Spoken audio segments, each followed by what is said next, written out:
Hi, I'm John, I'm Andrew. and this is Agree to Disagree. Alright, so we haven't watched it yet, but for those of you who listened in on the last episode all the way to the very end, Hey John, what's a movie you like? I like the Super Mario Brothers movie. Mm-hmm. And for the record, I know it's a bad movie, okay? That's a good starting point. I know it's a bad movie, but I like it. It's dumb, it's funny, it's trying to do too many things. Okay. It's the little engine that couldn't but really wanted to.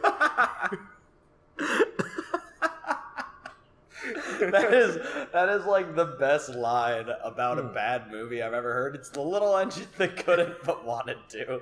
So did you ever see this movie when it was actually in theaters? First question, were you alive when this movie was actually in theaters? I don't know, John. When was this movie released? This movie was released in 1993.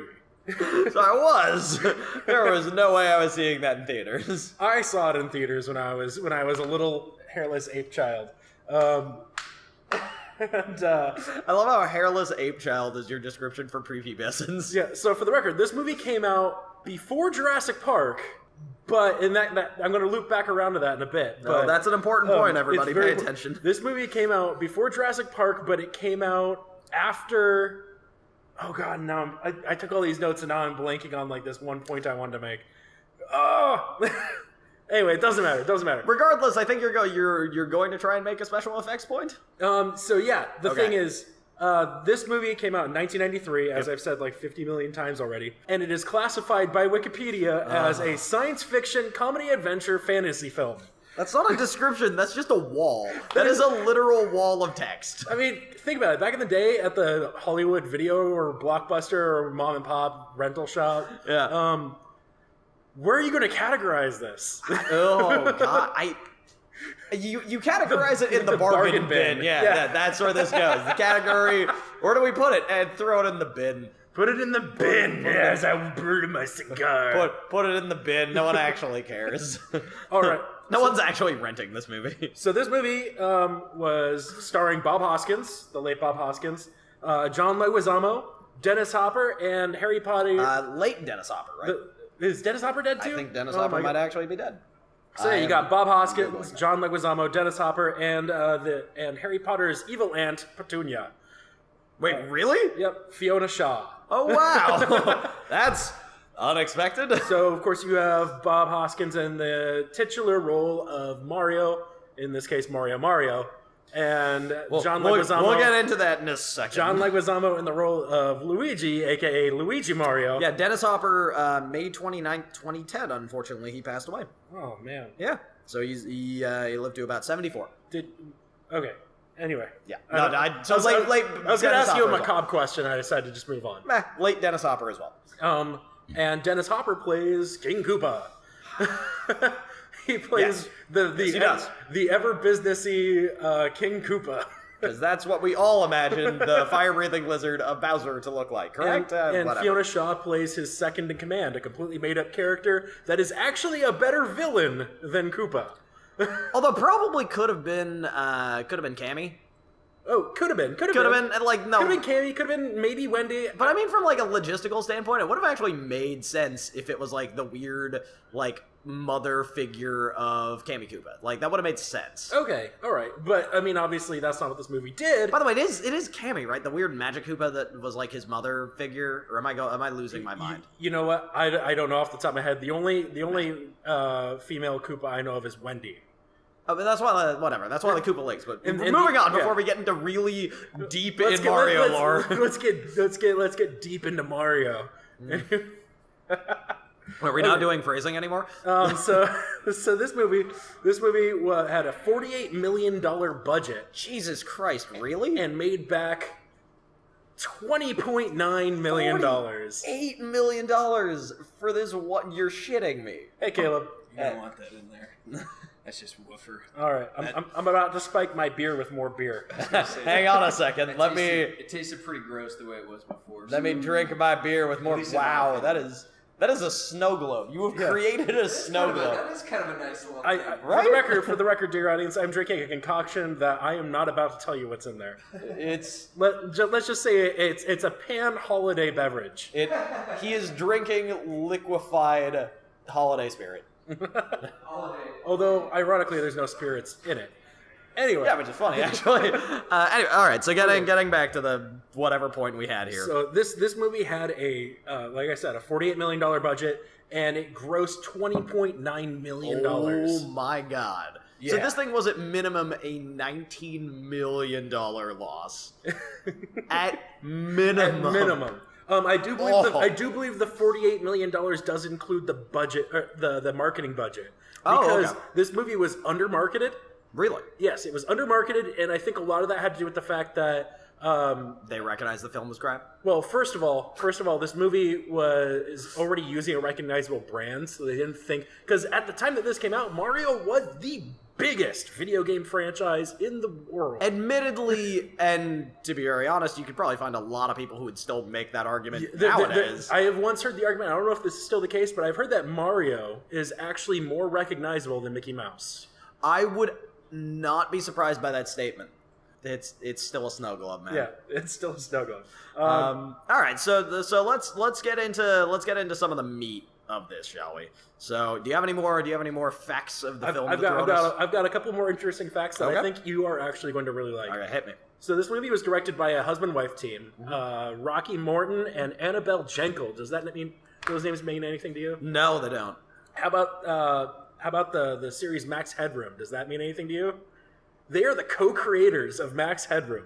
You can't see the face I'm making at John, but it is one of. I broke his brain a little bit. Let's go for shock, awe, and just confusion. Like, of all the connections, really? Yeah. So they made Max Headroom. Yes. For those of you who don't know, Max Headroom was a cultural phenomenon. It originally debuted on Channel 4 in the UK and HBO in the US, and then made its way over to a bunch of like MTV specials, little side promos. My God. It was the voice of a generation for a couple years. And also shows up prominently in Ready Player One. Yeah. Not main character status, but certainly makes for a good butler.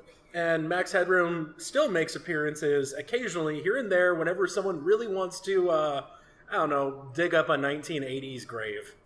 I mean, isn't that just the norm for modern day? Like, I thought nostalgia was the fuel. So in case it's not obvious, when this movie came out, it tanked, it bombed. The reviewers mostly all hated it, and the ones that liked it, gave it favorable reviews. Didn't even give it that favorable. They weren't that favorable, and they also, like, for all the positive things they had to say, everyone unanimously agreed that this movie was big on a lot of things, but thin on direction and plot. But even in spite of all of that, it was nominated for 2 Saturn Awards. Really? It was nominated for Best Costume and Best Makeup. Costume for which? For, like, which? Okay, so that was information I couldn't find, and I really want to know. Because generic costumes? Like, it can't have been costume design. I mean, I'd like to believe that it would have been like the Goombas or something. No, it was Big Bertha. It was guaranteed Big Bertha. Oh, especially when she's got the jumper boots on, yeah. Oh. Okay, for reference, everyone, just for your own knowledge, since we did this last time with how long it's been since we played No More Heroes and how long it's been since we saw Scott Pilgrim. John, how long has it been since you saw the Super Mario Brothers movie? It has been probably about 3 or 4 years since I've watched this movie. Okay. I would make the actual argument of being out more than a decade from this movie, but, and this is probably going to color my vision of this a little bit, because, once again, this is what happens when you live on the internet. The only major instances of this movie that I have seen are things like the Nostalgia Critic review, where it's purposely meant to show off the negative aspects, or CinemaSins, which the guy's head just explodes midway through. Like that. By the way, if you've never, just a random show that you should sit down and watch some episodes of CinemaSins. It is amazing. We're by no means the first people to talk about to this. riff on this movie. And even I know that there was it CinemaSins that that did it recently, or was it the Gaming Historian? I think it might have been. Anyway, I recently someone brought it up Either or. on YouTube, and you know, like it went through a resurgence for a little bit. So here's my stance on the movie. The movie, it's not a good movie, but it's fun. It is a fun, very dumb movie. Yeah, sure. And admittedly, as someone who watches a lot of B-movie cinema by choice a lot of the time, I mean, as someone whose Christmas gifts I have recently bought for friends of mine are Death Wish 3, Samurai Cop 2, Life Force, and then Southland Tales, I purposely buy bad movies. This is a thing. So I'm not coming here from a place of, oh, but it's not a critical masterpiece, therefore I can't. Like, I watch crappy movies on my own, volition, regular basis. So, Andrew, you want to know what went wrong? I mean, do you want me to like give you the bullet points on like what did one of the directors die midway through? Like, okay, what happened? So here's the thing: Nintendo was finding a ton of success with the Mario franchise. You know, we're at this point at the point that they started courting people to make a Mario Brothers movie. Okay. Like Mario was already like a huge franchise. And a bunch of movie studios were trying to court Nintendo and be like, "Hey, give us the rights to Mario. We're gonna make him a star." Yeah. So wait, this was '93. So we're 2 years into SNES. Yes, actually. Because the movie came out in 1993. People have been courting Nintendo for years at this point. I see. And Nintendo was interested in the idea, but hadn't quite settled on a suitor. Okay. Who they ended up settling with was a relatively unknown independent studio called Leitmotiv. Okay. Quick side note. There are so many bad choices that Nintendo has made over the decades that I have had to put up with being a fan. One of which is the fact that I can just not find a Nintendo Classic anywhere in this, apparently the entire country. Entirely different rant for another day. Nintendo is not very good at choosing these kind of things. No, here was their rationale at the time. Okay. The rationale was that they would go with a small independent company because they figured that they would have more say in how the final product ended up if they went with a smaller studio. I can see that logic. Like, and for the record, when they picked them, the representative for Leitmotiv, I think he was the founder of the company. Mm-hmm. I believe his name is pronounced Roland Joffe. Yeah. Okay. So he courted Nintendo and produced a first draft script, which was actually kind of an interesting script, from what I understand. Like, it was a cool idea. And then what else? What about it was interesting? Okay, so the movie went through a couple rewrites. No, really, I'm shocked. Yeah, but what they ended up with was a fantasy movie that was supposed to sort of like dive into the kind of like Alice in Wonderland kind of that like actually sounds really fish out of water kind of concept, where you got Mario is in this fantasy world, the Mushroom Kingdom, and he needs to save the princess, and like really just kind of like it was going to be like a fantasy action movie. Okay, so it almost reminds me of like a Last Starfighter situation, only fantasy world. Exactly. That actually sounds pretty promising. Like I've heard worse ideas. Just complete fish out of water. Okay, guess what, Mario? You achieved this thing. You're accidentally our hero now. Please save us. So I'm fine with that. Seems decent. Immediately, Roland Joffe got the limited rights to do a Mario movie for $2 million from Nintendo. Wow. Yeah, that's no money, and especially in Hollywood. Yeah. No, just like even at the time, that's nothing. So immediately, the two groups started butting heads about decisions. Because he wanted not only to star, but also potentially direct. He wanted Danny DeVito to play Mario. I would watch the crap out of that. I know, right? Oh my, you're telling me Danny DeVito was almost Super Mario on film. And it was almost directed by him. That is so perfect. They ran into issues pretty quickly because Danny DeVito was interested, but at the time, they were knee-deep in rewrites and couldn't give him a script. So since script, no DeVito. He wasn't going to sign on it blindly. However, Nintendo was more interested in getting someone like Tom Hanks to play Mario. Yeah, you can't see Andrew's face once again, but now he looks like he's kind of like brain drunk. What? hang on. I think Nintendo fully overestimated the concept of Mario from a characterization standpoint. He is a short, mustachioed, potentially bald plumber. Like, that is Danny DeVito. No, I will make the argument. Danny DeVito in 1993, he was still a short, chubby guy, but he was making movies with Arnold Schwarzenegger like Jr. He also didn't have like what 7 seasons of playing Frank. Exactly. In It's Always Sunny behind him, where he's just the most disgusting, depraved human being. At this time in American media, we were really into the whole yuppie movement. Think about that for a moment. Hey, you're not wrong. But I still wouldn't mind, even 90s DeVito would have made for a pretty solid Mario. I would actually be very down with that plan. There was also a solid moment, where they almost got Harold Ramis to direct the movie. Holy Harold shit. Ramis, for those of you who I don't know who don't know names, that is fucking Egon. That is the writer and Egon from Ghostbusters. Yeah. Oh my god. He was really excited about the project. He was actually a Super Mario Brothers fan. Of course he was. And it's Harold Ramis. Things just fell apart, and the timing was bad. Oh god damn it! This movie could have been amazing. So basically, they settled for Morton and Jenkel, this husband-wife duo that was known for Max Headroom, and so DeVito, Harold Ramis, Tom Hanks.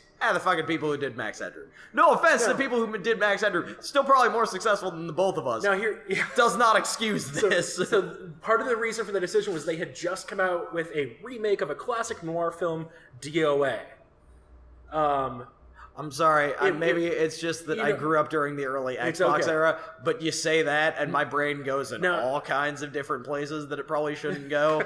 I'm not apologizing. So I mean, no, but Dead on Arrival. I think not Dead or Alive beach volleyball. Not that one specifically. I think like DOA 2, which I like grew up. That was like one of the first fighting games I played a lot, and not for the reasons that you think you were. But it was actually a really good fighter on the Xbox. So when you say DOA, my brain goes. When you say not for the reasons I'm thinking of, are you saying you're not a Dennis Rodman fan? I mean, are you not? It's Dennis Rodman. Yeah, I could watch that man go. Have watched that man go steadily insane over the past 20 years, haven't I? Anyway, back on topic. So they came out with this remake of a classic noir film, DOA. It had some big names involved, and it was really well received. And so they figured that they were kind of a safe bet.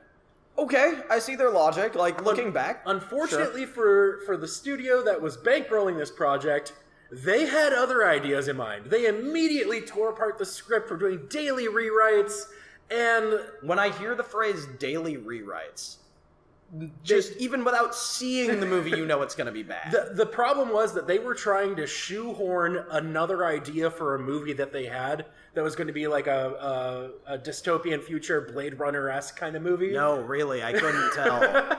They were trying to shoehorn that into the Mario Brothers franchise. Did they successfully? I don't know. What do you think? I don't think they did. All right, what's your next point? That is the sad and terrible story of the house of cards that came tumbling down. That was this movie. It wasn't even a house of cards. The foundation seemed like it was pretty terrible to begin with. This was like, we're gonna make the foundation quicksand. Why? I don't know, Bill. Do you have any other materials? Just use the damn thing. And then it just slowly sank. We're gonna build a village at the base of this mountain. What mountain is that? I don't know, Pompeii or something. I just imagine the Monty Python clip of that guy being like, I built this castle on this swamp. No one said they would do it. It said it would sink, so I built it anyway. Sank into the swamp. So I built it again, this time taller. Sank into the swamp again. And then a third time, that one also sank into the swamp. Like, what would you expect? But the fourth time! It was a swamp. Like, what did you expect? Yeah, okay, so here's the thing. Reviews for the movie were terrible. Yeah. Not shocked. Did I already mention what the Rotten Tomatoes score? Yeah, 15%. 15% on Rotten Tomatoes, yes. Yep. Variety... These are going to be some good quoes. You're going to love this. Okay. Variety said that Super Mario Brothers was 1993's answer to Howard the Duck. That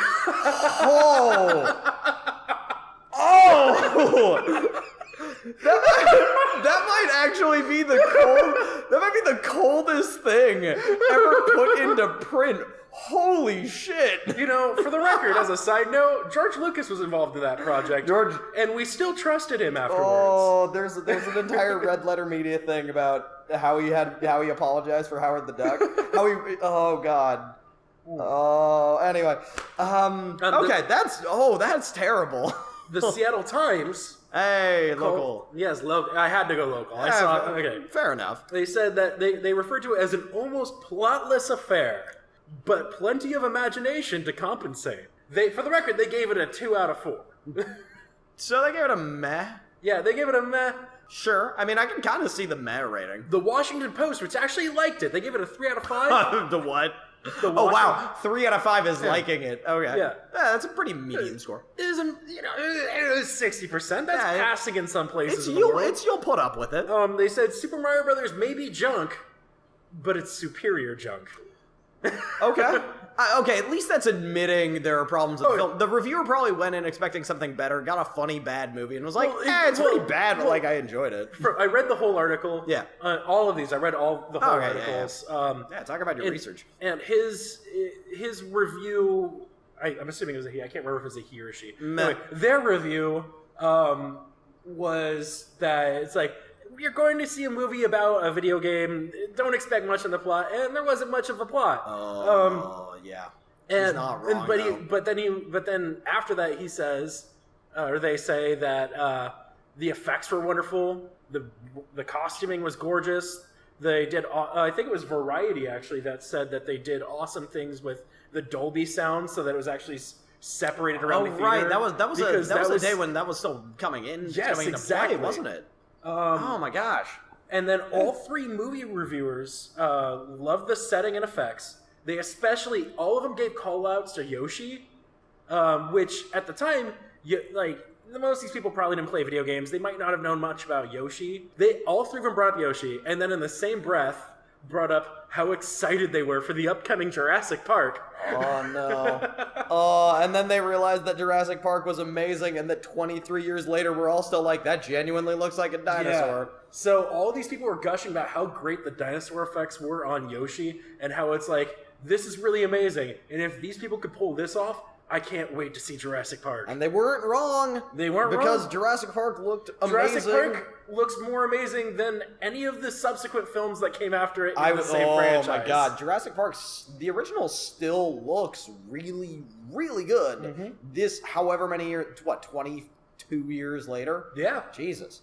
Anyway, so okay, all the reviewers seem to be hammering on the same points. The movie doesn't have a plot. That the movie's characterization is terrible, that the acting isn't that great, the action isn't that good, but it seems mostly like setting and costumes were decently praised, and then like the effects were pretty good. Yes. Okay.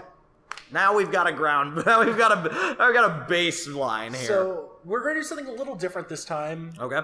Instead of you trying to see the movie from my perspective, we're going to try and see this movie from the perspective of movie reviewers in 1993. All right, I'll do my best. Let me just go. I don't know. Like, for the record, I expect us to go completely off the rails. No, let me just go plug in my CRT TV, my SNES, and just like drink a Zima, I guess, and like try and get back in the 90s mood. I'll be sitting around with like clear alcohol, feeling like a superior human being. It'll be great. I'm gonna go drink some Crystal Pepsi. Oh God, no! Which is they have again. I think. I think I could actually do that. You could, but it's not that good. And I think that was one of the many. The only difference with Crystal Pepsi and regular Pepsi is they just don't put the coloring in it. It was one of the many times where I realized, my God, the '90s really didn't know what good anything was, and I officially stopped trusting your judgment.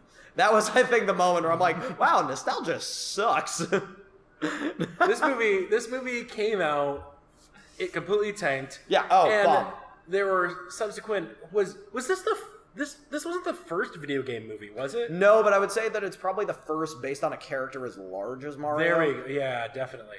So in that essence, I would definitely say it was groundbreaking, and it also here we are. ruined Nintendo's connection to the film industry. Like, Super Mario Brothers is probably the reason we've never seen any major Legend of Zelda projects, any Metroid projects, anything based on any of Nintendo's major properties, probably because they were so snake-bitten by Mario being as terrible as it was. In fact, that's exactly what happened. Oh, really? Yeah, that is precisely what happened. I am not surprised. Only now that Nintendo is starting to struggle and kind of, living off of nostalgia, Yeah. And I say that as a person who loves them. Don't get me wrong, I still love that company. They have made some momentously bad decisions over the years. Yeah. The one thing I will always give Nintendo, and I've said this in a lot of other things that I've made on my channel, Nintendo is never afraid to try something. They're never afraid to try something. Yeah. But if they try something once and don't like it, you're going to have a real hard time convincing them to do it again. I mean, welcome to getting them to attempt to release Mother 3 in the US. Oh my God. Earthbound tanked, and they're like, even 20 years later, no, there's no audience. I don't know what you're talking about. For the record, if a company like GameStop walked up to them and said, hey, we'll do a minimal release of it, they would probably do that. Yeah, but these are also the jerks that think, oh, Amiibo wants. I feel like Nintendo is a continuing cynic. Like, there is some like massive cynical person in their marketing department who's always just like hammered, and his secretary walks in and is just like, just the guy's just like, sir, we need you to send out the product, and his boss responds to him, no, man, it's never gonna work. Products are never gonna work around here. Send out the minimal amount of Amiibos. Why? No. Never gonna sell. And then even when he gets proven objectively, factually, and numerically wrong, he's still like, nah, man, didn't sell as many as it should have. I'm gonna go back to drinking the gin I stored under my desk. like that is the conversation he has with the secretary, who his secretary, I imagine, is just baffled. And potentially gunning for his job. I got a bottle of gin I keep under my desk. I call it the Game Ginny. Oh, I'm gonna put some codes in. The board is just listening to the man's secretary stuff. So Bill, what do you want us to do? I don't know, man. Just don't listen to him. He's hammered again. Just send the shit out. Just send Bill Trinan out to make a video or something. Yeah, it's fine. Just like fun to him. Don't listen to the marketing exec. All right. So anyway, we've completely got off. Hey, that was funny though. So, well, I'm trying to derail because, once again, it's been like a decade since I've seen this movie, so as much as I can walk in with any kind of preconceptions, the only things I have as far as preconceptions are, I remember it looking like after I saw Blade Runner, I remember thinking that, wow, that movie looks like a seriously knockoff Blade Runner. I remember knockoff Blade Runner, small-headed Goombas, really dumb-looking Yoshi, 2 Italian plumbers who become super important for some reason, the Mario thing, Bowser being Dennis Hopper, who is not a reptile, which was confusing, and Toad, then becoming a Goomba. Toad, who is a homeless busker. I'm assuming homeless busker. And then becoming a Goomba because they weren't there was anti-busking laws or something. No. And then a bunch of Goombas beat the shit out of him. They just arrested him for I think they arrested him because he was singing anti-Koopa music. He was singing music that was anti... I want you to hear yourself and listen to how fucking absurd this he was singing, is. I'm remembering this. He was singing... He had an acoustic guitar and he was playing music about how bad King Koopa was and how he's, the worst man ever, the worst guy ever in power. Screw the man. Yeah, basically. And then they arrest all 3 of them. And then they turn him into a Goomba, and then for no fucking reason at all, put a harmonica around him. Just so you know which one is Toad. That one's Toad. That is the dumbest thing. That is so stupid on so many levels, and this is coming from the guy who genuinely enjoyed Samurai Cop. All right, so I think that's gonna do it for this time. I think that's a good amount. We're gonna go watch the movie. We'll get back to you. Maybe both of us will have not gone insane. I certainly hope that's not the case. All right. So, we'll see you guys next... Well, we'll see you in a minute. Yep. Love you.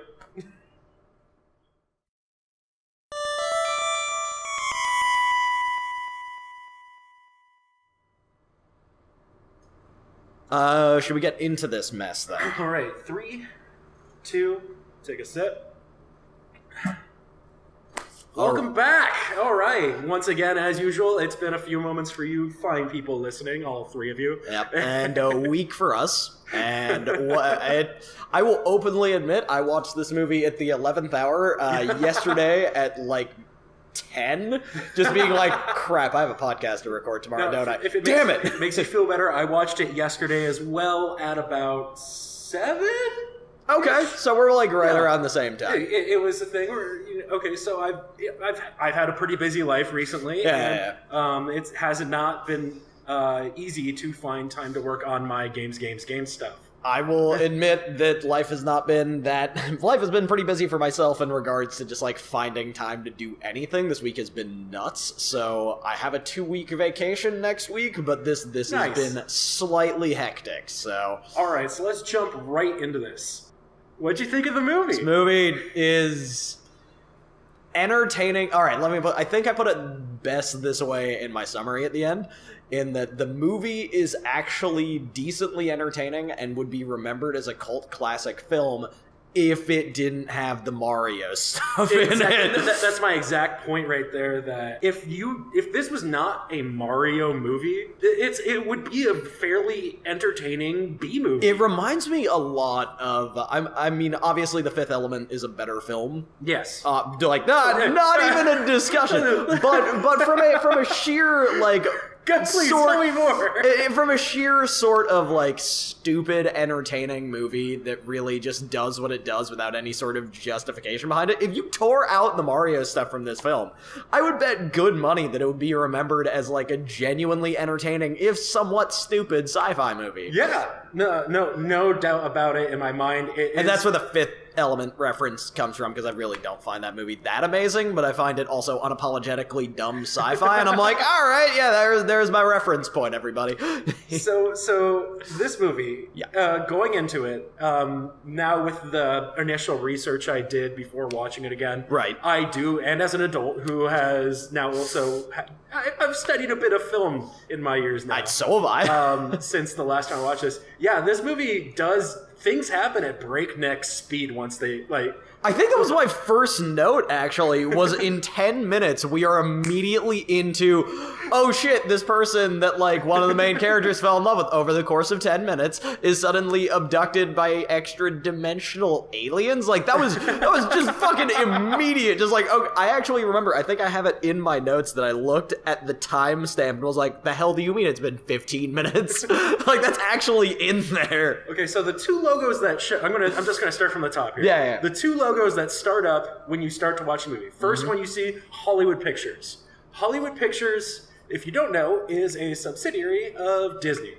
Oh, what? Yeah, it's one of their branch companies. Really? Like, yeah. I would not have expected that one. Have they made anything else that's like halfway decent? I can't think of one off the top of my head. I didn't research it heavily. Yeah. Well, I mean, okay, so like I've done a fair amount of research. That's just something that fell under the radar. No, that's fine.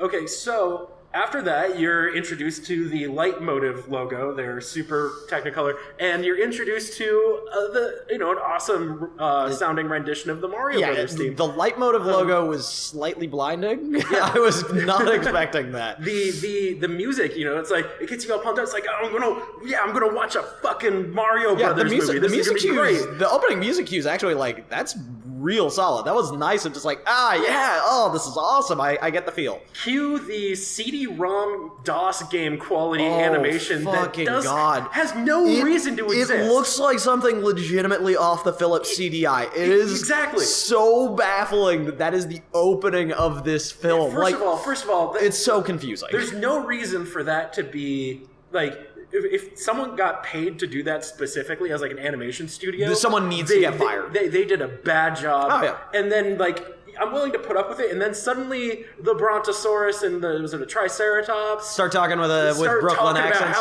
Talk with Brooklyn accents about how great life is. Yeah. And then the movie transitions from an animation to real life of the treetops.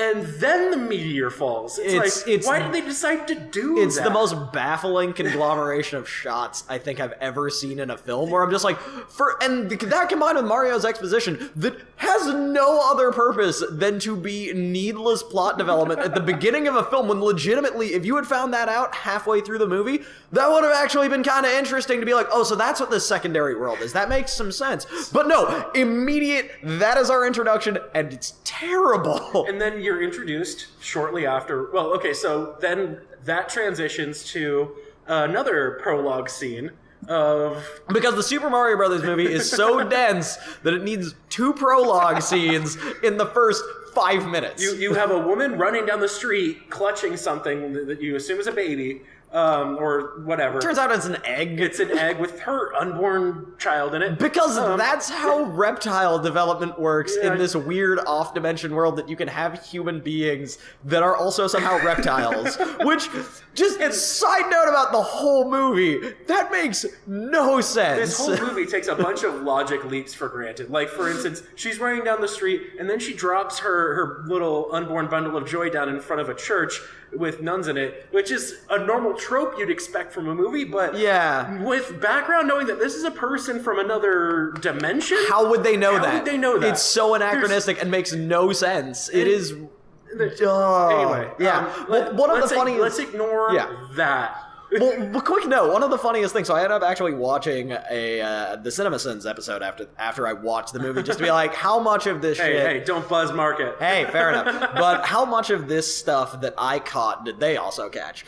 And one of the funniest moments in the whole CinemaSins thing has got to be at the beginning, where they're like, and somehow a bunch of nuns were able to witness a human being birthed out of an egg and not immediately lose their faith. And I had to pause the video because I could not stop laughing. It's the dumbest jump of logic I've ever seen, to be like, oh, reptiles are just human beings substituted. That makes... What? And of course the oldest nun slowly crosses herself. Because that's what... No! All of those people would be running out the door of the church screaming. That is an alien child, and legitimately. They run out of the church screaming, and then you hear a drum beat build up, and like... And suddenly it's just like... Suddenly it's just like Damien from The Omen, and the whole building just collapses inwards. And somehow he survives. Okay, so then we cut from there. Ugh. Okay, well, she drops off, the mysterious woman drops off the egg and then runs down the street of New York, Brooklyn, whatever, into a manhole. On purpose. She actually doesn't use the ladder. I noticed that one, which means, that wasn't a studio at all. Yeah, she jumps basically into a stage pit. And then she's in the sewers running and runs into... Benito Mussolini. Oh, I'm sorry, Bowser. Yes, she runs into a younger Koopa. No, seriously, he looks like Mussolini with a number of... Did you notice that? With the number of medals on his chest? That was actually, like, disconcertingly fascist. We're going to talk in a little bit about who he actually looks like. Because I'm sure you made that same parallel as me watching this movie. All right, let's continue onwards. All right, so... then we cut to the Mario Brothers. Yeah, which one thing that I will make note of that was actually genuinely enjoyable in this film, if I were to have two people acting like the Mario Brothers in a film, they were actually potentially, that was one of the best interactions in the movie, that they felt genuinely like human beings, and they felt kind of like how I imagined the Mario Brothers would interact. They actually were pretty good. They were probably the best part of the film. I actually really liked Luigi in it. I really liked Mario. They were both good at what they did. I would say that Bob Hoskins, really, his acting was, it was good. It was his jokes fell flat, but like his jokes purposely fell flat. That was half the gag. He's supposed to be pretty lame. Yeah, kind of corny and dumb. John Leguizamo, he has some great moments, but there are also times where it's like, dude, could you enunciate a little bit? Yeah, there were more than a few moments where I'm like, Leguizamo, I need you to try just a little bit harder, man. I get it. And it's kind of funny because I imagine that in the later parts of the shooting script, where it's like he's finally just broken down as a human being and realizing that this is just like not goddamn worth it. All right, so it starts off with John Leguizamo, or Luigi, let's just call him character names. Yeah, from here on out. Luigi watching a sort of a unsolved mysteries sci-fi kind of Which thing. was actually kind of a nice gag. Yeah, that was a good nice to gag. in. And then... Also, it's kind of a fitting thing where Luigi would be the more superstitious, emotional one. It's also a good way to set up a movie in general where it starts out here and also the movie ends there. Yeah, exactly. That was a good full circle gag. Bookending. Yeah, exactly. So you get that they've already laid down the concept that they're plumbers. Like, the first fucking thing you see in their apartment is this like mantle of like some plungers that are mounted to their wall. Which, man, that's more than a bit disgusting. That's gotta lead to a smell. Well, I'm assuming those are unused plungers. I certainly hope so, but considering most people mount rifles that have been used in the past, I'm left to assume those are used. All right. So, I don't even care if they're sanitized. That shit's disgusting, man. So we're led to believe that they're the Mario Brothers, they're plumbers. They're at least Mario is passionate about his job, but they are struggling. They cannot fight against this much larger company. That actually, Scapelli. Yeah, that actually came across pretty well in the movie. Like it's good character setup. And Scapelli, of course, is a very wealthy, very mob-like kind of guy. That's the implication. Yes. Yeah, is that he's a mobster. He's got his hands in many pots, one of which is construction. Yeah. So that ties into a major plot point. Major plot. All those are in quotes. Anyway. Thank you. So they're rushing to a job, and they show up, and Scapelli's beating them there. Yes, Scapelli's beating them there. They also set up the idea that Luigi is a person who follows his heart in that scene. Which was, once again, that was solid, like, actual good script writing setup. That was actually pretty decent. You set up a character trait, and you set it up almost kind of like... Chekhov's gun's a little strong, but it just tells you... Admittedly, it was also... You're inferring character. And it's one of those moments where, once again, you wanted us to look back as if we were reviewing this in 93. It was one of those moments where, I mean, obviously, from a GPS mindset, of course, we would know our way around. But it is very much people used to make those comments where it's like, you follow the feel of the streets, especially in a New York City-style concrete jungle. You just kind of guess where you're going sometimes, and then just kind of move with the flow of traffic. And so that was actually kind of a good moment of like, oh... I see what they're aiming for. This is actually interesting character setup. So good job. Script. Another thing. You know what? Never mind. I'm not even gonna bother bringing up. Honestly, we're gonna be here too long if we keep going at it scene by scene. Yeah. Okay. So let's just go until the 15-minute mark where they transfer to the other dimension, then call fuck it. Before we do that, I just want to point out there were two moments when they were in New York proper still that I feel like there were a few, at least two. Definitely one, maybe two intentional Nintendo references. Yeah, okay. There's a point where they're driving down the street and there's a guy walking across the street wearing a pink hoodie with his hood up. And there's a moment where I'm just like, oh, it's a Little Mac joke. It's like, it could have just been a guy with a pink hoodie. But it also could have been a Little Mac gag, especially since this movie was trying to get a sequel. Something that almost definitely was intentional is they drive past a video shop called Mr. Video 3. And if you don't know, Mr. Video is the original name of Mario.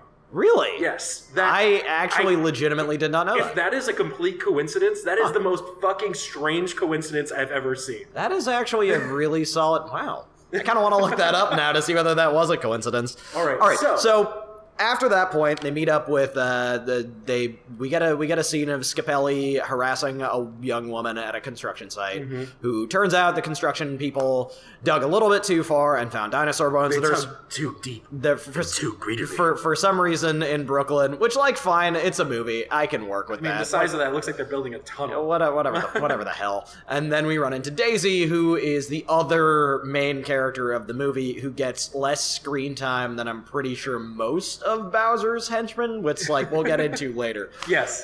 Regardless, she is actually not that bad in this. The actor's trying. Okay, so at the very beginning, at that very first introductory scene, her acting is fucking... Dude, they had a cue card off screen. You can actually see her eyes are directly, like, to the right of Scapelli. Like, she's trying to look at Scapelli without actually looking at Scapelli. There's a cue card. Yeah. That was, like, a line that wasn't memorized or someone was too hungover for the scene, which, like, whatever, but it's just kind of funny to be like, she read a card. Scapelli, Scapelli's throwing threats at her. She is standing her ground. Then Scapelli gets super randomly rapey.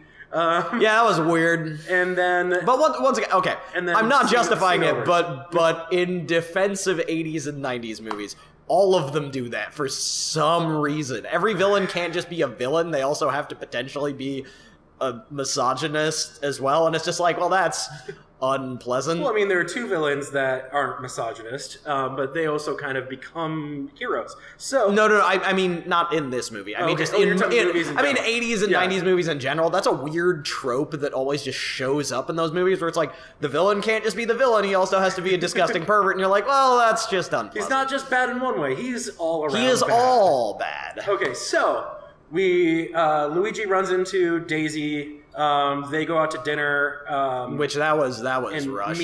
Meanwhile, she is being tracked by the Koopa cousins. Spike and Iggy, I want to say. Spike and Iggy. Which yes. are a reference to the Koopalings of all things? Yep. Alright, I just want to be sure I caught that one, because that was yeah. really bizarre to be like, why are they his cousins? Those are the names of his kids. Did anybody care about anything? Apparently a lot of women have been going randomly missing recently. Yep. There's been a string of disappearances of women in the Brooklyn area. Which the moron twins keep assuming are Daisy when they actually have no reason to believe that that's Daisy, so they've just been, like, abducting women left and right, which, like most people at the top levels of government, they're very inadequate at their job. Yeah, they're, like, genuinely the worst. Like, it is the worst form of nepotism I've seen in a while. Just like, yeah, let's just put the morons in charge of this one major project. Okay, whatever. So they, of course, suck at it. They keep kidnapping the wrong person. Yep. And then, meanwhile, Scapelli is... he decides to pull a mobster moment and sabotage the entire construction the dig area. They try to solve everything, but then the Koopa cousins come back, find Daisy in the tunnel, knock both brothers unconscious with one hit. Yes, with flashlights, and they're knocked out for like a half second. Yeah. Long enough to grab Daisy and drag her down a hall. And then she gets pulled into a wall, and then we have the moment in the movie where they go to the other dimension, which is them deciding to jump through aforementioned weird, wibbly-wobbly Now, wall. I'd like to take a side moment here and say that scene where Mario is falling through the dimensions, I want that on like a fucking infinite loop. You want it on like a non-stop GIF. Bob Hoskins spinning upside down, screaming through this 3D, noisy, Technicolor environment. I just want that. Yeah, whatever in God's name that was. I love that so much. By the way, can I just say, for the people who are listening to this, quick side note, John and I just talked about that for approximately the amount of time that all of that actually happened. That is legitimately the first 15 minutes of this film that I'm pretty sure we just spent 10 minutes talking about. We are at minute 18 right now. So we have talked more about the beginning sections of this movie than the actual length of the beginning section of this movie. This movie is breakneck, pace-wise. So the Koopa cousins, they've got Daisy, they report back to King Koopa. Yep. And for some reason, King Koopa knows that she wears the chunk of meteorite around her neck all the time. He's like, how meteorite she wears around her neck. Which, how the fuck does he know that? And how do the moron twins not think, woman with giant... We're led to believe that they're incredibly meteorite. stupid. But the fact that he knows this... Okay, so if you've seen... It's so illogical. Why did you not already just kidnap her? Yeah, like, why did you not jump through the dimensional hole and just start being like, you have a meteorite piece, come with me. Wrong person. Why did he not do this like 20 years ago when this happened? Okay, so... God, this movie is dumb. So... It's not of course the Mario Brothers are completely confused by this dimension. At first they think they're in Queens or some shit. Which is actually kind of funny, really. But there's this whole thing, and honestly, I don't know if we need to go into the full detail on this, but it's very much alien ends up in new part of planet. Like, it's a very classic trope in fiction. They're strangers in a strange land. Yeah, they just kind of fumble their way through. It reminds me a lot of scenes from like this kind of science fiction where you end up, stranger in a strange land sort of situation, just like, I don't know what I'm doing, and they just slowly tumble their way into mistake after mistake, and then things kind of work out. They had the meteorite piece. It gets stolen from them by a granny with a big gun for reasons. And then, well, just to illustrate how dangerous the world they're in is. Sure. And how you can't trust people. And then Big Bertha beats her up and takes it, and has rocket boots for some reason. Yeah. Thwomp boots, by the way. God, don't tell me those are actually those what were they're called. Thwomp. They said Mother thwomp of... right on the front of the heel. Mother of God. Okay. Anyway, she takes the boots, gets away. Yep.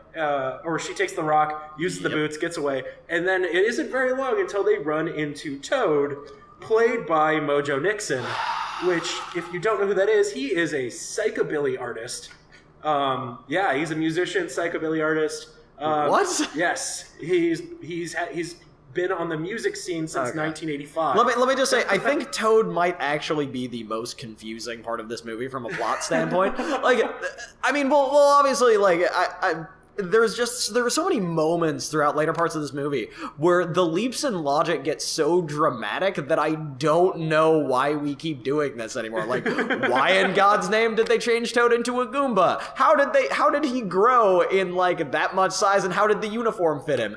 Why did they put a harmonica around him after he became a Goomba? You and I both know why they put a harmonica around him. Plot device? So you could recognize which Goomba was Toad. But, like, that's a good argument from an audience standpoint. That's not a good argument from a story standpoint. From a story standpoint, the only reason he has a harmonica is because at the end of the movie, he makes all the Goombas dance. Which is also just the dumbest thing. Anyway, well, okay. We're getting way ahead of ourselves here. There's so many dumb moments. So, of course, Toad is super anti-establishment, which, by the way, they're in this world where Koopa's in charge now. And you know this because it's a single city, right? You can't. Yes, it's a single city. It's a single city on a world that is surrounded by nothing but desert. You know, hilariously enough, I got very big Mega City 1 vibes from this, where I'm like, yeah, all right, I get it. It's a single city across a wasteland. Sure, I'm cool with this. I like, of all things I was rolling with, I was actually rolling with that. Yeah, I'm okay with that. I can work with this. I was perfectly all right with that. And then. So he gets abducted by police. They get abducted by police because Toad sang an anti-Koopa song, which, at the point I was trying to make a second ago, if you had any doubt that Koopa was in charge of this town, then you are not paying attention, because the entire city is blanketed with propaganda photos of Koopa kissing babies and like paintings of him building jobs. I'm going back to Mussolini vibes again. Okay. The fascism is strong with this movie. So they get apprehended by the police. They get taken in, and dumb police shenanigans. Oh my god! So they get through the sanitization kind of thing, and then they're. Which I will actually say that the gag of the fungus thing was actually a decent reference without being an overt reference. It was one of those moments where I'm like, okay, movie, I can actually I'm kind of cool with that. For the record, the movie sets up a lot of things, and it pays off.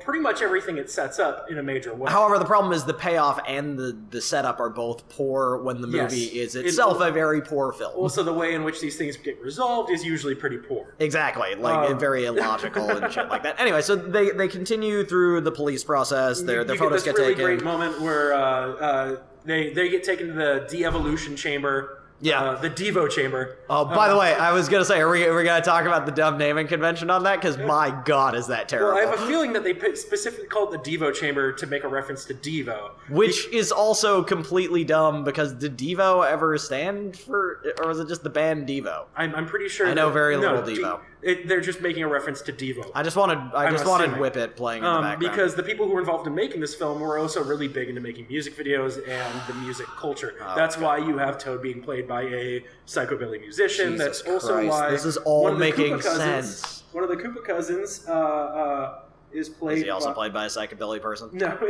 is played by Richard Edson, who was the original drummer for Sonic Youth. That is the most you might weird also know him. factoid. You might also know him as the parking attendant from Ferris Bueller's Day Off. Oh my! My God! The one with the one with the half haircut and like the goatee. Oh my God! That makes so much sense. Yeah, right. I love that. That's actually a solid reference. Okay. Good gag. Good gag. Anyway, you get this great line from Toad as they're about to de-evolve him, just shouting at Koopa like, "You're a lousy leader!" And then he gets turned into a Goomba. The acting, just high quality shit here, people. Just the finest actors only. I want to use this moment now to get the Mario Brothers. Obviously, they escape prison. Shenanigans ensue. Shenanigans. There's a chase scene that ends up with them in the desert, but as there's a line from Mario that I really like, where he's shouting, "This is driving!" And it immediately dragged me to another terrible movie. The Phantom Menace. That's the reference you went with. Something else that was like 6 years down the line. Are you telling me Lucas was influenced by this film? Because really, considering the quality of the prequels, I wouldn't be surprised. I'm willing to say he took some notes from this movie. Yeah. I mean, it does take place on a desert planet. Yeah. Oh God, you're not wrong. All right. The thing. So, as another sidebar, all the cars in this town are all like electric motor cars. That was really bizarre. For all of the things that are bad about this world, they got electric motors in all their vehicles. There are so many moments that, by the way, let's just entire setting discussion. Why is this in a dystopia of all things? I mean, I know we talked about this in the first section of the film being like it was a dystopian idea that the directors had combined with the original Mario idea, and they just blended them together and created this awful, awful script of the film. The only reason I could come up with for why all the motors are electric is because, of course, the dinosaurs wouldn't be using fossil fuels.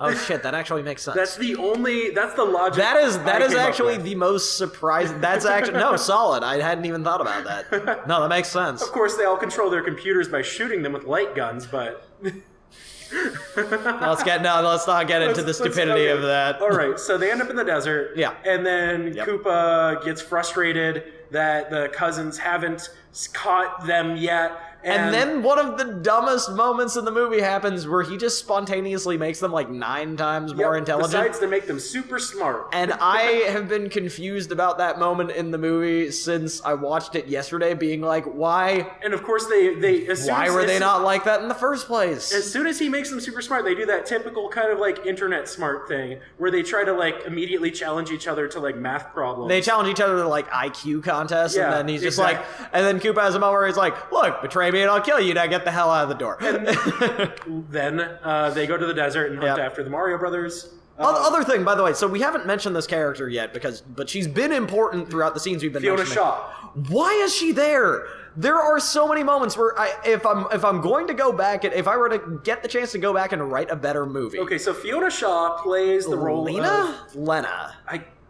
It's one or the other. I can't remember the pronunciation. But she plays Koopa's secretary turned kind of mistress. She wants to be. Who we might as well call. She's essentially the movie's version of like Cammy Koopa, rather than being matriarchal. She's more of a mistress sort of figure. Which, like, all right, fine, I get where they're going, but she is the epitome to me of just completely useless side character. Between her and the Moron twins, I was just completely baffled as to why any of them exist in this movie. I've got a note here on the bottom of this page. Koopa has surrounded himself in self-centered, incompetent people and Goombas.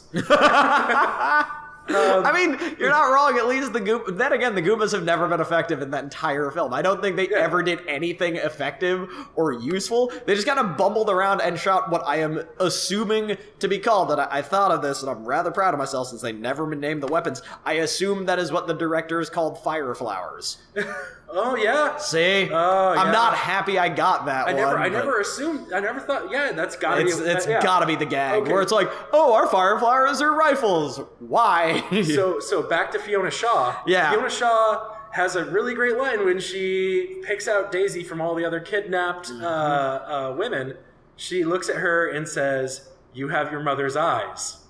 Which, fast forward to her being Harry Potter's evil aunt, and Harry Potter has his mother's eyes. I know this because they bring it up every damn movie.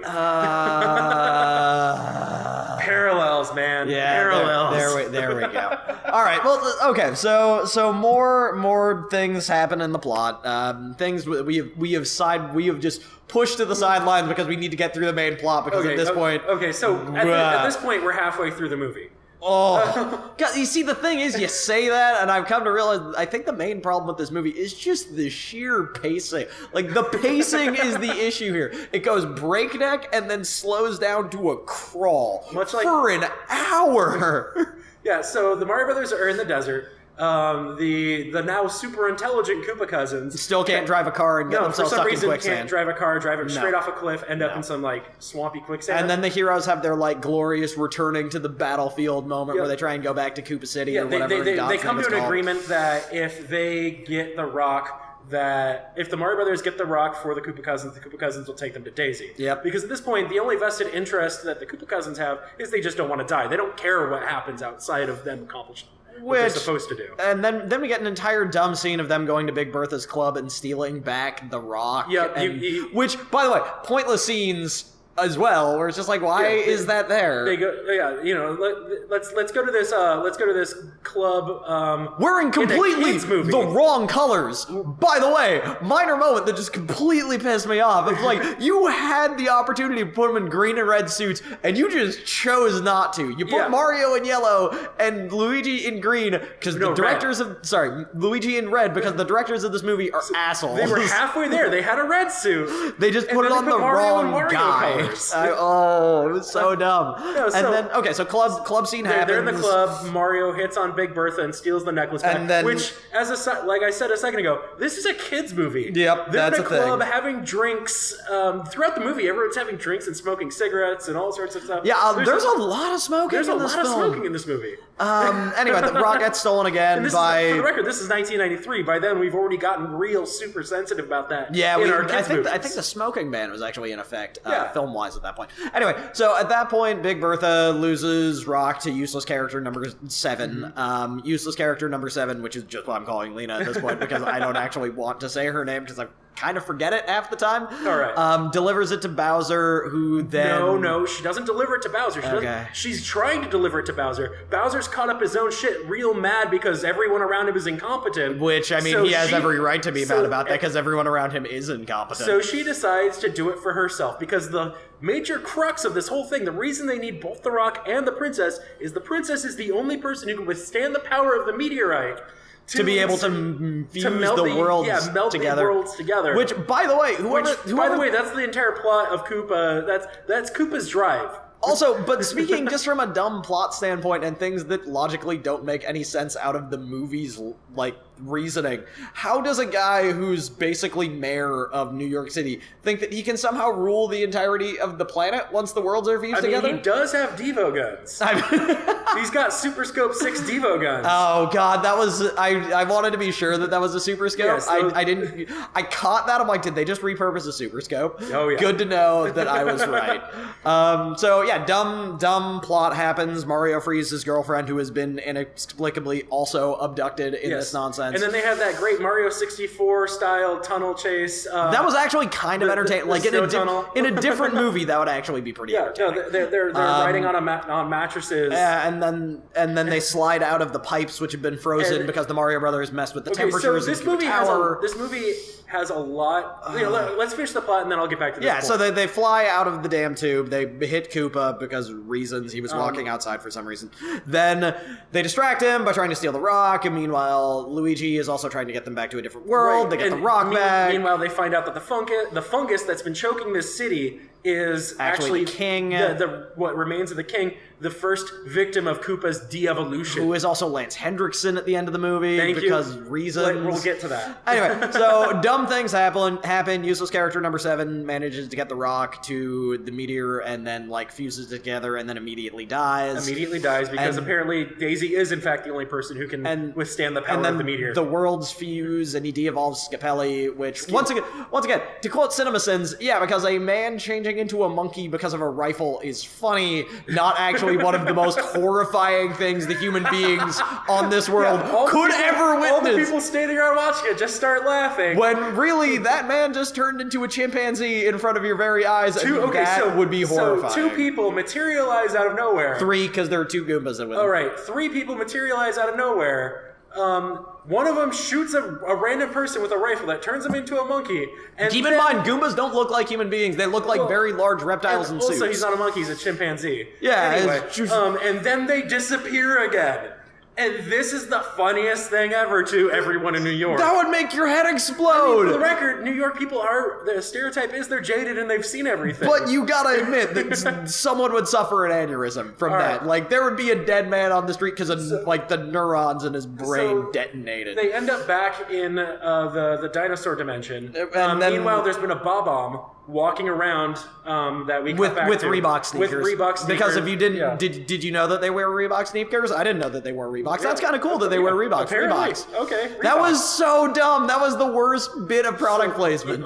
There's a lot of dumb product placement. Anyway, Bob-omb blows up. He Koopa dies. Gets knocked into a coal pitcher. Hit with a Devo gun. I want to say. Luigi and Mario shoot him with the Devo guns, turn him into a T-Rex. Yep. And then keep shooting him, and he turns into green jelly. He turns into protoplasm, I think, is the gag that they were going for. Yeah, he turns into the slime in which man and all life evolved from. Yeah, and then hard cut back to the rest of the film, which is them hanging out, being called the Super Mario Brothers by aforementioned weird Unsolved Mysteries show. Daisy kicking in the door and being like, "Hey, I got another thing for you because I left on the other side." And then the movie ends up on the gall of assuming it's going to have a sequel. Okay. How long was that? How long were we talking about just We talked about this for 35 minutes. Okay. Now we can get into the actual, this movie is stupid. This movie is stupid. Here, and my general argument stands on the fact that we talked about this at the beginning of this episode. If this movie had all the Mario bits torn out of it, and was just a genuine, ridiculous, stupid sci-fi movie that just kind of didn't care about its plot and the science behind it, this movie would actually be decently well remembered. I have a feeling that this movie would actually be remembered by the populace as like hey, remember that movie called whatever it was called? Yeah. Oh, that was actually a decent film. We should go back and watch that. Like, you tear out all the Mario elements and you find a decent film. Plumbers in a Strange Land? Yeah, like, the thing is, let's change the title. But the thing is, like, the actual core of the film, logically, without the Mario stuff, is not a bad film. It's decent schlock. Yeah, exactly. That's a good way of putting it. It's still poorly written. It's still poorly acted. Yeah. It's still kind of it's still a very dumb premise, but it's like an acceptable premise for a schlocky, like, B-movie. Yeah. Like, it'd be an enjoyable movie to hang out with some friends of yours, throw it in, and just, like, drink and make fun of it. Yes. But the Mario stuff is what sends it from bad to offensive. And that's where it hits the, why am I watching this film? Because you're watching a movie that has, other than things in the world referencing things from the video game, there is nothing about this movie that has to do with anything Mario Brothers. Zero. Everything is cosmetic. The Bob-omb could have just as well been some kind of walking bomb. Yeah, it's a little wind-up toy and it was a Bob-omb. Okay. Sure. Anything involving the plumber stuff, completely irrelevant. It could have been any job. The Thwomp boots are powered by bullet bills. The Big Bertha thing could have been anything else. That could have been anything else. Koopa being Koopa, the Goombas being Goombas, all of this stuff could have been changed. The people who are driving the trash trucks, they wear masks that look like dominatrix Shy Guys. Yeah. I'm not sure if that was intentional or not, but that's what I took from it. The Koopa Cousins being the Koopa Cousins, also irrelevant. So, okay. There's so much pointless cosmetic stuff in this movie that is just needless to a very high degree. Oh, yeah. Okay. Yeah. So, so there are a few things that I thought were kind of funny, cool touches. Sure. One of which is, this might be the only one I really bring up. But, yeah. Dennis Hopper walks around with his arms up all the time. I noticed that. Like, that was actually kind of a funny gag. Like a T-Rex. Yeah, that was good. Especially when he does that actually when he's even saying that he was born from T-Rex. He's holding his hands like this, turns around, points to the T-Rex, and brings his hand back to the same, like, very dumb sort of dinosaur-y position. That was actually funny. That was actually pretty funny. I thought that I have to say that he was Dennis Hopper was trying his damnedest. He was acting his butt off. So his character, one of the other things that his character has added, they decided to make King Koopa a germaphobe. Which actually, once again, in a better non-Super Mario Brothers movie, that would have actually been funny. Yeah. That would have actually been really entertaining. Interesting character trait. He has to, like, constantly wipe his hands. Actually, in the moment where he's calling one of his guards, he's holding the walkie-talkie with, like, a wipe cloth. That was actually some tissue paper. Yeah, and he's even holding the Devo gun with the barrier thing. That was actually entertaining. His character was consistent. Exactly. His character was this evil genius who also happened to be a massive germaphobe for reasons. And I'll accept that. It adds a little bit more character. Makes him feel more like an actual human being. Well, in this case, dinosaur. His character has more depth than a lot of the characters in this movie. Oh, by far.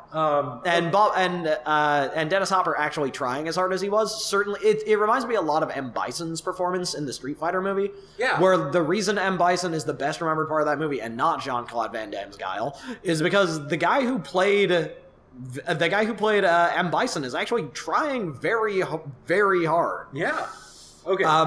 So yeah, another one of the things I want to bring up is this movie has no regard for how gravity works. This movie has zero regard. Like, I'm okay with None at all. Okay, for the record, I can extend like disbelief and all that kind of stuff just fine. Yeah. But like actually watching these characters fly around the screen with the most janky arcs of movement. Oh my god! Like it's the so mattress, clear that there are strings the mattress on any flying of those. through after it falls through that snow tunnel, and And it's it just had kinda to be like in slow-mo, it's too. gliding It's across. that is the weirdest use of slow-mo I have seen in a film. That is 20 seconds of just like a weird... Yeah. Or anytime anyone uses the thwomp boots, like they are just arcing all over the place. It makes no sense. Oh god, it's so dumb. Okay. I will say, so probably the best part of this movie, at least to me, was the fact that the Mario Brothers actually, this is one thing where if you did have a Mario Brothers series, you would need to have the chemistry that Leguizamo and Hoskins had on screen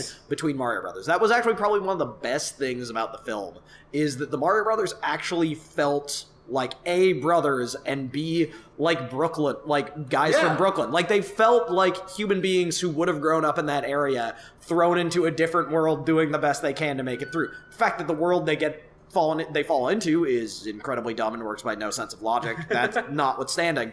Those two characters are actually entertaining. And once again, in a better film that is non-Mario, these two would have been probably the best part.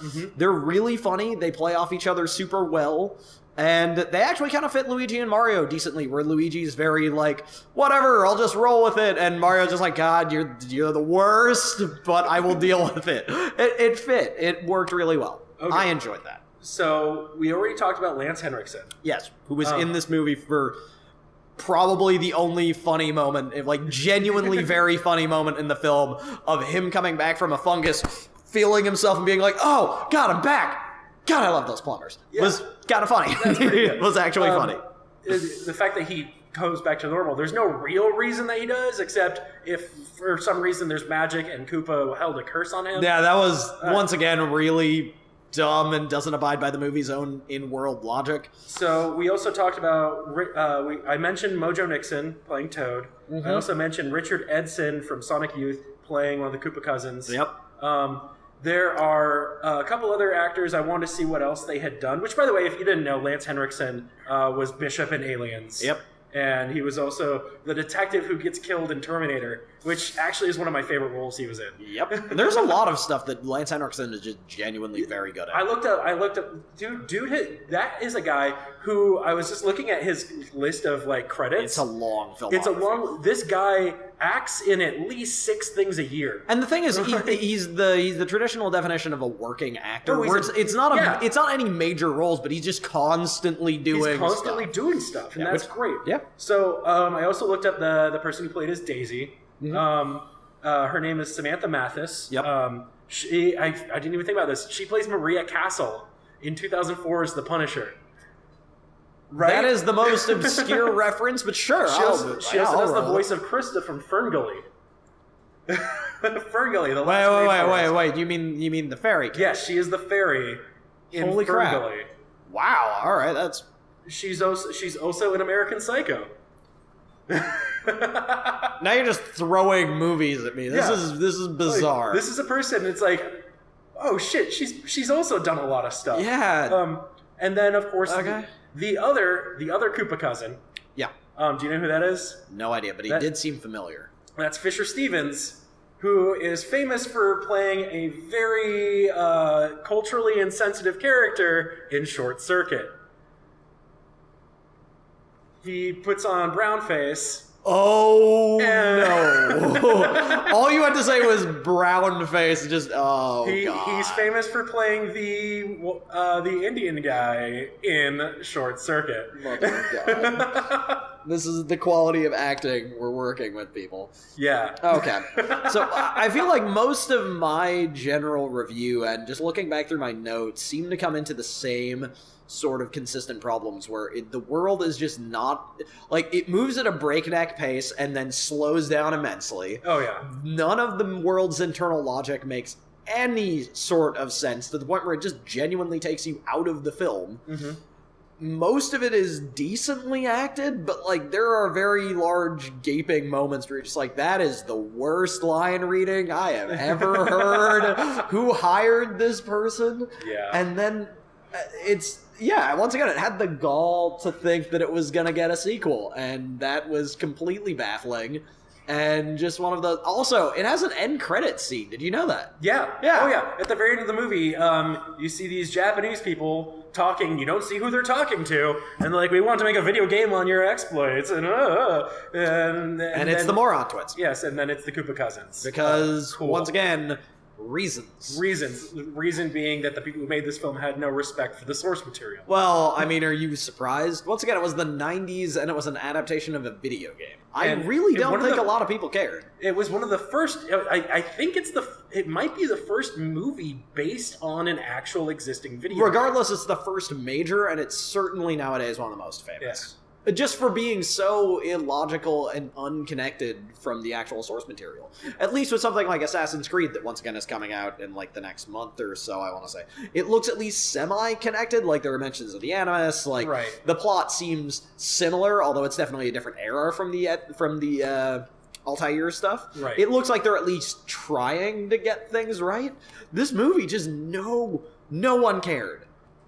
It's one of those things we're having now broken it down. I think doing that entire plot synopsis was helpful in realizing just how much we left out. Oh yeah, we left out a ton of stuff. This movie is crammed full of things. Okay, you could build... this movie would be great if, like we said, it wasn't the Mario Brothers. And it would be so amazing to have for, like, bad movie parties, drinking games, stuff like that. Like, it would be so much fun to just enjoy, except for the fact that it is supposed to be Mario. Yeah, that is the crux of the problem here.